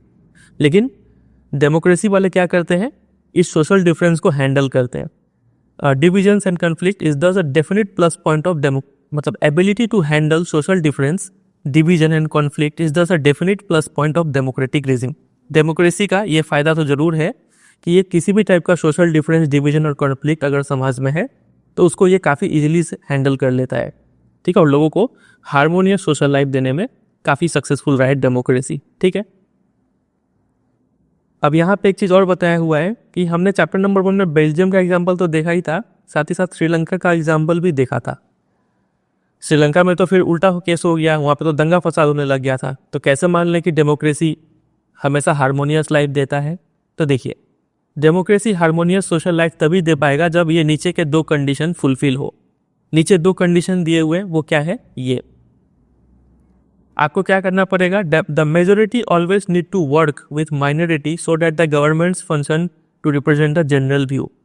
मेजोरिटी और माइनॉरिटी कम्युनिटी जो भी है, ठीक है, फॉर एग्जाम्पल इसमें फ्रेंच और डच वाले में मान लीजिए इसमें ज़्यादा लोग हैं, इसमें कम लोग हैं, तो दोनों मेजोरिटी और माइनॉरिटी दोनों को मिल के एक साथ काम करना पड़ेगा ताकि गवर्नमेंट जो है कोई भी पॉलिसी या फिर कोई भी लॉ बनाए तो वो पूरे कम्युनिटी पे लागू हो। ऐसा नहीं कि ये लोग सिर्फ अपने लिए लॉ बनवा ले और इन पे भारी पड़ जाए कुछ, ठीक है, ऐसा नहीं होना चाहिए। दोनों में कोऑपरेशन होना चाहिए। ये पहला कंडीशन हो गया। और दूसरा कंडीशन ये है कि rule by majority does not become rule by majority community in terms of religion, race और लिंग्विस्टिक ग्रुप। डेमोक्रेसी में बोला जाता है हर चीज़, कोई भी डिसीजन लेने के लिए ना, डेमोक्रेसी में क्या होता है? वोटिंग होता है। अगर 100 लोग हैं और 100 में से अगर 70 लोग किसी के फेवर में वोट कर रहे हैं कोई पॉलिसी के और 30 लोग अगेंस्ट में वोट कर रहे हैं, तो ये 70 लोग वाले जिसमें वोट किए हैं वो पॉलिसी या फिर लॉ बना दिया जाएगा, ठीक है। तो बोला जा रहा है कि तो यहाँ पे क्या चलता है? रूल बाय मेजोरिटी चलता है। ये फ्रेज पे ध्यान दीजिए, रूल बाय मेजोरिटी मतलब मेजोरिटी जिसमें वोट करेंगे वही रूल होगा, ठीक है। तो बोला जा रहा है यहाँ पे जो मेजोरिटी है वो रिलीजन, रेस या फिर लैंग्वेज के बेसिस पे नहीं बनना चाहिए। ये मेजोरिटी में मतलब ये जो 70% लोग हैं इसमें क्या होना चाहिए? ऐसा नहीं कि सिर्फ एक ही रिलीजन वाले लोग उस 70% में आ रहे हैं या फिर एक ही रेस, एक ही लैंग्वेज बोलने वाले लोग उस 70 में आ रहे हैं। उस 70 में सब टाइप का लोग होना चाहिए, ये कंडीशन फुलफिल होना चाहिए, ठीक है। तो democracy remains democracy only as long as every citizen has a chance of being in majority at some point of time. इस 70% जो मेजोरिटी है इसमें हर धर्म का लोग को एक ना एक बार आने का मौका जरूर मिलना चाहिए। ऐसा नहीं कि ये मेजोरिटी और माइनॉरिटी सिर्फ रिलीजन, रेस और लैंग्वेज के ग्रुप में बनाया गया हो, ठीक है, ये बोलने का मतलब है। तो अगर ये 2 कंडीशन फुलफिल होगा तभी हम बोल पाएंगे कि डेमोक्रेसी क्या दे पाएगा? हार्मोनियस सोशल लाइफ दे पाएगा, ठीक है। चलिए, तो बस इतना ही था इस टॉपिक में। यहाँ से याद करने वाला बात यही सब है कि एक तो हमने यही जाना कि डेमोक्रेसी का प्लस पॉइंट क्या है? ये सोशल डिफरेंस को हैंडल कर लेता है। कैसे हैंडल करता है? तो ये एक प्रोसीजर डेवलप करता है टू कंडक्ट देयर कंपटीशन। लेकिन डेमोक्रेसी का एग्जाम्पल बेल्जियम में तो सक्सेसफुल रहा, श्रीलंका में अनसक्सेसफुल रहा, उसलिए ये 2 कंडीशन भी फुलफिल होने पड़ेंगे किसी भी डेमोक्रेसी में ये दो चीज़ होना चाहिए, तभी जाके वहाँ पे मतलब सोशल डाइवर्सिटी अच्छे से एकोमोडेट हो पाएगा, यानी एक हार्मोनियस सोशल लाइफ मिल पाएगा। समझे? इतना ही बात याद रखिए यहाँ से। चलिए नीचे यहाँ पे दो कार्टून आपको देखने को मिलेंगे। यहाँ पे दो कम्युनिटी है, एक ये और एक ये, जो आपस में लड़ रहे हैं, एक ही कंट्री में रह रहे हैं लेकिन आपस में लड़े जा रहे हैं, एनिमी बन गए हैं। तो ये किसका एग्जाम्पल है? एक कंट्री का एग्जाम्पल दे दीजिए, तो आप बोलेंगे ये हो गया श्रीलंका का एग्जाम्पल, जहाँ पर सिन्हाला स्पीकिंग और तमिल स्पीकिंग में दोनों में ऐसे लड़ाई हो गया था। और दूसरा कार्टून है ये, जहाँ पे एक ही कंट्री में दो कम्युनिटी है, दोनों आपस में हाथ मिला लिए हैं, दोनों मिलजुल के रह रहे हैं और काम कर रहे हैं। इसका एक कंट्री का एग्जाम्पल दीजिए, तो आप बोलेंगे ये है बेल्जियम का एग्जाम्पल। ठीक है, याद रखिएगा, इसके ऊपर भी क्वेश्चन आ सकता है। अब है next, dignity and freedom of citizens. किसी भी डेमोक्रेसी में जो उसमें रहने वाले लोग हैं, उनको कितना इज्जत और कितना आज़ादी मिलता है रहने के लिए। तो डेमोक्रेसी इस मामले में भी काफ़ी सुपीरियर है बाकी दूसरे फॉर्म ऑफ गवर्नमेंट से। कौन से दूसरे फॉर्म ऑफ गवर्नमेंट है नॉन डेमोक्रेटिक? तो मोनार्की हो गया, डिक्टेटरशिप, मिलिट्री रूल, ये सब। ठीक है, तो other form of government dignity और फ्रीडम के मामले में डेमोक्रेसी से काफ़ी पीछे है। डेमोक्रेसी इन सब में आगे चलता है कि डेमोक्रेसी कैसा भी हो, उस कंट्री में लोगों को डिग्निटी और फ्रीडम के साथ जीने का मौका देता है। The passion for respect and freedom are the basis of democracy. Basis में ये सब लाइन छोड़ रहे हैं क्योंकि वही चीज़ को रिपीट किया हुआ है बार बार। हर एक इंडिविजुअल को रेस्पेक्ट चाहिए, और कन्फ्लिक्ट हो जाता है जब किसी इंडिविजुअल को रेस्पेक्टफुली आप ट्रीट नहीं करते हैं, तो ये सब बात लिखा हुआ है, इसलिए इसको स्किप कर दिए थे। मेन बात है कि किसी भी डेमोक्रेसी में रेस्पेक्ट और फ्रीडम ये दो चीज़ होना ही चाहिए। तो democracies throughout the world have recognised this at least in principal.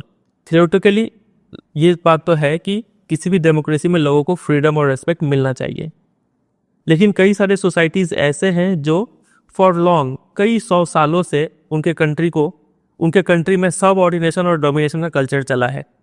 मतलब कोई कंट्री का ऐसा तो नहीं कि कोई भी कंट्री नया नया बना है, वो कई सालों से है, एग्जिस्ट कर रहा है। तो वहाँ पे इनिशियली कैसा कल्चर चला आ रहा है, किसी को डोमिनेट किया गया हो, कोई दूसरा कंट्री आके उस पर राज किया हो।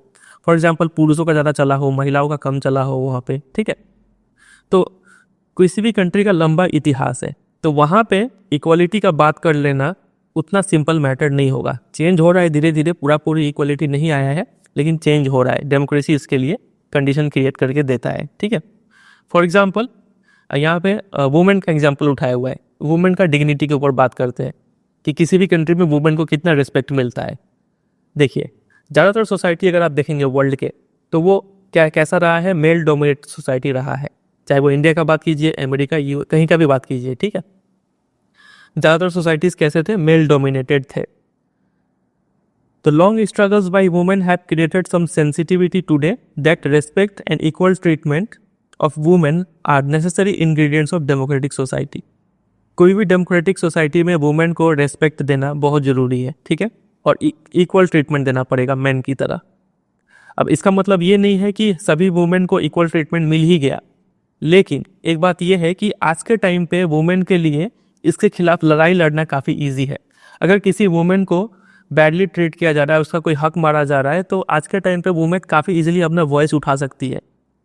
क्यों? क्योंकि ये बात जो है ना कि वुमेन को बराबर ट्रीटमेंट और रेस्पेक्ट देना चाहिए, ये बात लीगली और मोरली एक्सेप्टेबल है। ठीक है, कानूनी रूप में इनको ये चीज़ मिलना चाहिए और मोरली प्रिंसिपल के रूप में भी इनको ये चीज़ मिलना चाहिए।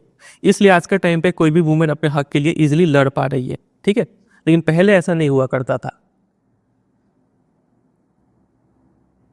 इन अ नॉन डेमोक्रेटिक सोसाइटी, अगर कोई सोसाइटी ऐसा है जो डेमोक्रेसी नहीं है, वहाँ पे कोई वुमेन अगर या फिर कोई इंडिविजुअल अपने फ्रीडम और डिग्निटी के लिए आवाज़ उठाएगा भी, तो चूंकि वहाँ पे कोई लीगल और मोरल फोर्स नहीं है, सबको बराबर ट्रीटमेंट मिले या फिर नहीं मिले कोई फ़र्क नहीं पड़ता है, तो नॉन डेमोक्रेसी में मतलब उसके आवाज़ उठाने में उतना ताकत नहीं रहेगा जितना कि डेमोक्रेटिक वाला में रहता है। देखिए, सिंपल बात है, ये एक ऐसा कंट्री है जहाँ पे डेमोक्रेसी है, और ये एक ऐसा कंट्री है जहाँ पे नॉन डेमोक्रेटिक गवर्नमेंट है, कोई सा भी।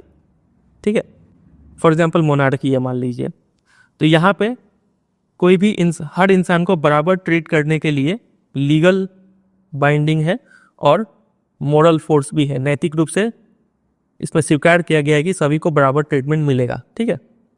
लेकिन ऐसा कुछ कोई चीज़ लीगल और मोरल बाइंडिंग यहाँ पे नहीं है कि सबको बराबर ट्रीटमेंट मिलेगा, ठीक है। तो यहाँ पे अगर किसी तो क्या सिर्फ ये होने से सबको बराबर ट्रीटमेंट मिल गया? नहीं, आप बोलेंगे नहीं मिला। आज भी हमारा कंट्री तो डेमोक्रेसी है, किसी को बैडली ट्रीट किया जाता है, किसी को कम रिस्पेक्ट मिलता है, ठीक है। लेकिन अंतर ये है, इनइक्वालिटी मतलब यहाँ पे भी है और यहाँ पे भी है। तो अंतर ये है कि यहाँ पे अगर किसी इंसान को रिस्पेक्ट नहीं मिलता है तो वो इंसान अपना आवाज़ उठा सकता है, वेज अ स्ट्रगल, यहाँ पे लिखा हुआ था, ये रहा, वेज अ स्ट्रगल चालू कर सकता है अपना। क्यों? क्योंकि उसके पास लीगल कानूनी शक्ति है और मोरल भी शक्ति है। लेकिन यहाँ पे अगर किसी इंसान को रिस्पेक्ट नहीं मिलता है तो वो आवाज़ उठाएगा तो कोई ध्यान नहीं देगा, सुना नहीं जाएगा, क्योंकि यहाँ पे ये लीगल और मोरल फोर्स इसके पास नहीं है।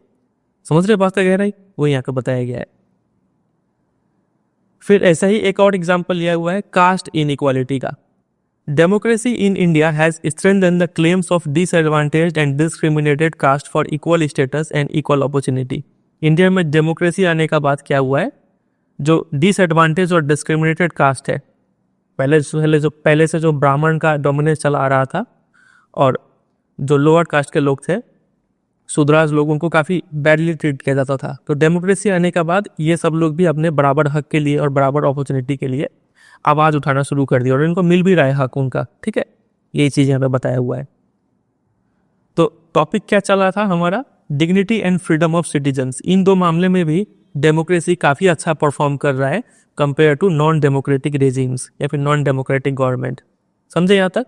चलिए, तो ये पहला पॉइंट याद रखेंगे आप। फिर दूसरा पॉइंट ये है, तीसरा पॉइंट यहाँ पे बताया हुआ है कि डेमोक्रेसी अच्छा परफॉर्म करता है, लेकिन इसका मतलब ये नहीं कि पूरी इक्वलिटी और सबको रिस्पेक्ट मिल गया, क्योंकि सबका हिस्ट्री अलग अलग है। दो एग्जाम्पल से समझाया गया है कि हिस्टोरिकली अगर वुमेन का एग्जाम्पल ले तो इनको डोमिनेट किया गया, ठीक है। लेकिन आज के टाइम पे ये अपना स्ट्रगल चालू कर पा रही है। क्यों? बिकॉज ऑफ डेमोक्रेसी में इनको लीगल और मोरल फोर्स दिया गया है, इसीलिए ये आप इजीली अपना लड़ाई लड़ पा रही है, ठीक है। वैसे ही एक और एग्जाम्पल है कास्ट इनइक्वालिटी का इंडिया में, तो इनको भी काफ़ी हक मिला है बिकॉज ऑफ डेमोक्रेसी, ठीक है। बस इतना ही चीज़ था यहाँ पे। अब है लास्ट कंक्लूजन, यहाँ पे टॉपिक एंड हो गया। वो कंक्लूजन ये है कि हम ये डेमोक्रेसी से इतना सारा एक्सपेक्टेशन पाल रहे हैं कि डेमोक्रेसी ये नहीं दे रहा है, वो नहीं दे रहा है, ऐसा होना चाहिए, वैसा होना चाहिए। तो इतना सारा एक्सपेक्टेशन पालना ही कहीं ना कहीं एक जजमेंट क्राइटेरिया बन जाता है डेमोक्रेसी का, कि हम क्या आप यही सब उम्मीद एक मोनार्की से पाल सकते थे क्या, या फिर डिक्टेटरशिप वाले कंट्री से पाल सकते थे क्या? नहीं। ऐसा उम्मीद आप तभी लगा सकते हैं कि सिटीजन्स को फ्रीडम मिले, सोशल मतलब इकोनॉमिक इक्वालिटी हो, इकोनॉमिक ग्रोथ हो। ये सब जो आप उम्मीद पाल रहे हैं, एक्सपेक्टेड आउटकम, ये आप सिर्फ डेमोक्रेसी जैसे कंट्री से ही पाल सकते हैं, डेमोक्रेसी से ही पाल सकते हैं मतलब, ठीक है। वो यहाँ पे लिखा है कि डेमोक्रेसी हर पल एक टेस्ट से गुजर रहा है। डेमोक्रेसी से लोगों को इतना उम्मीद है कि कुछ अगर बुरा होता है तो वो डेमोक्रेसी को ही ब्लेम करते हैं, और डेमोक्रेसी एक टेस्ट को पास करता है तो तुरंत लोग मतलब उसके सामने दूसरा टेस्ट रख देते हैं कि अब ये करके दिखाओ, अब डेमोक्रेसी ये दो, अब वो दो, ठीक है। ऐसा चलता है। तो that is why when we ask people about the way democracy function, they will always come up with more expectation and many complaints, ठीक है। लोगों का उम्मीद बढ़ता जा रहा है डेमोक्रेसी से। तो ये जो फैक्ट है कि लोग कंप्लेन कर रहे हैं, ये खुद ही एक टेस्टिमनी है, यानी एक प्रूफ है कि डेमोक्रेसी कितना सक्सेसफुल रहा है। कैसे लोग कंप्लेन कर रहे हैं, ये क्या दिखाता है? ये दिखाता है कि पीपल हैव डेवलप्ड अवेयरनेस, लोगों में अवेयरनेस आ चुका है और ये एबिलिटी आ चुका है कि ये क्या एक्सपेक्ट करना है इन्हें और कैसे क्रिटिकली देखना है गवर्नमेंट को, पावर होल्डर्स को, ठीक है, and the high and mighty को। तो लोग ये चीज़ रिकॉग्नाइज कर चुके हैं, मतलब यही एक सक्सेसफुल प्रूफ है, टेस्टिमनी है कि डेमोक्रेसी काफ़ी अच्छा फॉर्म ऑफ गवर्नमेंट है, ठीक है। फिर it transform people from the status of a subject into that of a citizen. अगर डेमोक्रेसी नहीं होता तो हम सिर्फ एक सब्जेक्ट रहते, एक ऑब्जेक्ट की तरह रहते इस कंट्री में, लेकिन हम एक नागरिक बन पाए हैं बिकॉज ऑफ डेमोक्रेसी ही। हम आज के टाइम पे ऐसा आ चुका है कि लोग अब बिलीव करते हैं कि उनका वोट मैटर करता है, ठीक है। उनका एक वोट से मतलब कंट्री में डिफरेंस आ सकता है, ऐसा लोग फील कर पा रहे हैं। तो यही एक काफ़ी अच्छा प्रूफ है डेमोक्रेसी का।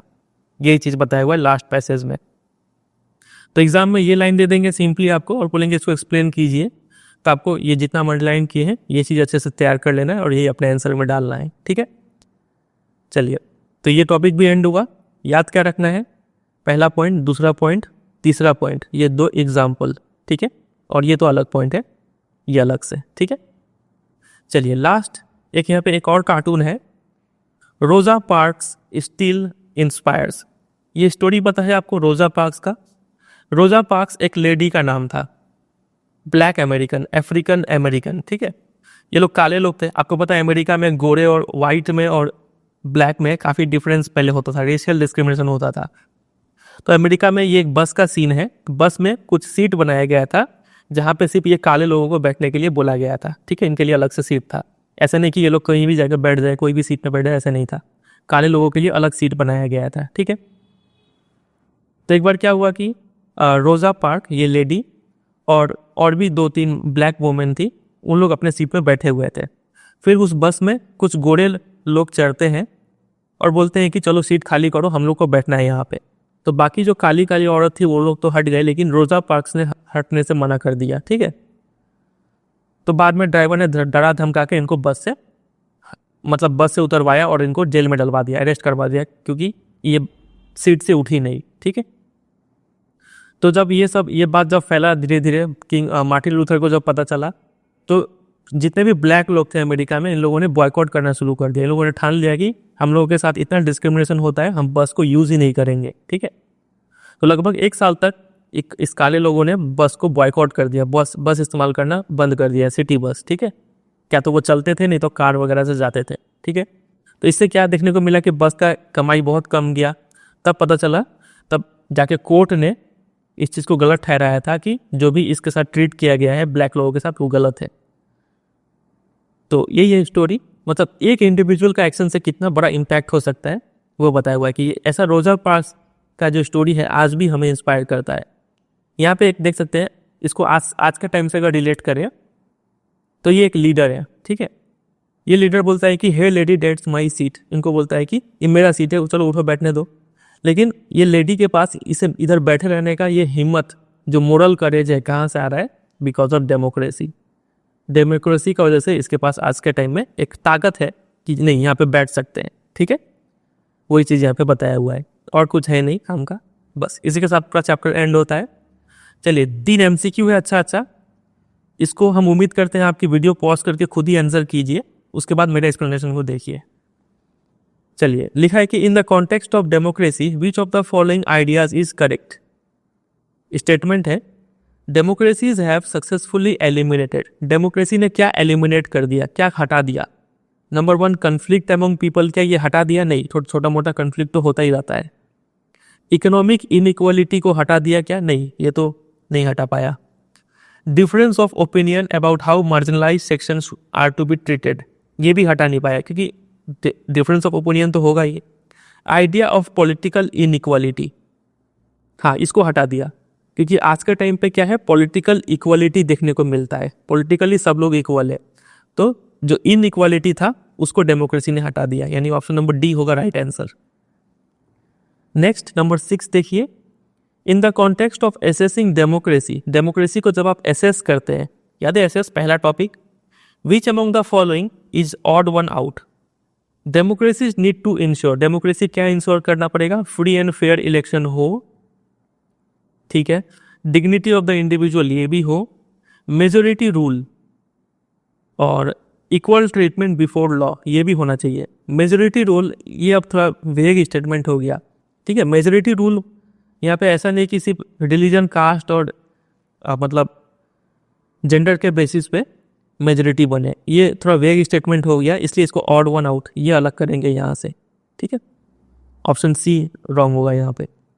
Next number 7, studies on political and social inequality in democracy show that, कि क्या शो करता है कि democracy and development go together. नहीं, डेमोक्रेसी हो तो डेवलपमेंट भी होगा, जरूरी नहीं है कि डेवलपमेंट और भी चीज़ों पर डिपेंड करता है। इनइक्वालिटी एग्जिस्ट इन डेमोक्रेसी, हाँ ये तो सही बात है। Inequality do not exist under dictatorship, नहीं, डिक्टेटरशिप में भी इनइक्वालिटी एग्जिस्ट करता है, ये रॉन्ग स्टेटमेंट है। Dictatorship is better than democracy, ये तो और भी रॉन्ग है। तो ऑप्शन नंबर बी हो जाएगा राइट आंसर यहाँ पे। बस, तो ये 3 MCQ हमने किया, और इस चैप्टर से रिलेटेड जितना भी इंपॉर्टेंट क्वेश्चन आंसर है आपको पता ही है कि हम सब एक जगह कंपाइल करके वेबसाइट पे प्रोवाइड कर दिए हैं। आपको मिलेगा कैसे, आप सिंपली गूगल में सर्च कीजिएगा कि chapter name outcomes of democracy class 10 question answer, और लास्ट में ऐड कर दीजिएगा CBSE गाइडेंस। लास्ट में ये लिख के सर्च मारिए, जो भी आपको पहले नंबर पे मिल जाएगा, ठीक है। इंपॉर्टेंट क्वेश्चन आंसर और नोट्स भी एक जगह मतलब वेबसाइट पे प्रोवाइड कर दिया, आप जाकर उसको PDF में डाउनलोड कर सकते हैं। और ये जो पूरा NCERT का PDF है, इसमें हम जो भी अंडरलाइन कर रखे हैं, जो भी लिख रखे हैं, ये पूरा PDF पे डाउनलोड करने के लिए वेबसाइट में दे देंगे, आप वहाँ पर जाके इसको इजीली डाउनलोड कर सकते हैं, ठीक है। चलिए एंड करते हैं। उम्मीद करते हैं आपको इस चैप्टर से काफ़ी चीज़ सीखने को मिला होगा, कॉन्सेप्ट क्लियर होगा। इस चैप्टर में ऐसा नहीं है कि आपको हर चीज़ क्लियर कट मिल जाए, काफ़ी गहराई से समझना पड़ेगा और क्वेश्चन भी काफ़ी ऊट-पटांग आता है। हम तो कोशिश की कि आपको सारा एस्पेक्ट बताने का, कोई भी क्वेश्चन छूटेगा नहीं, अगर इस चैप्टर को जैसे हम बताएं वैसे आप समझे हैं तो, ठीक है।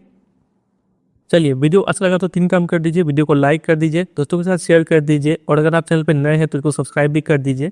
चैनल पे और भी वीडियोज है SST के, मैथ्स के, साइंस के, इंग्लिश के, आप वो देख सकते हैं, आपको उससे भी काफ़ी हेल्प मिलेगा। चलिए एंड करते हैं, मिलते हैं बहुत जल्द किसी और वीडियो में, तब तक के लिए bye bye and take care.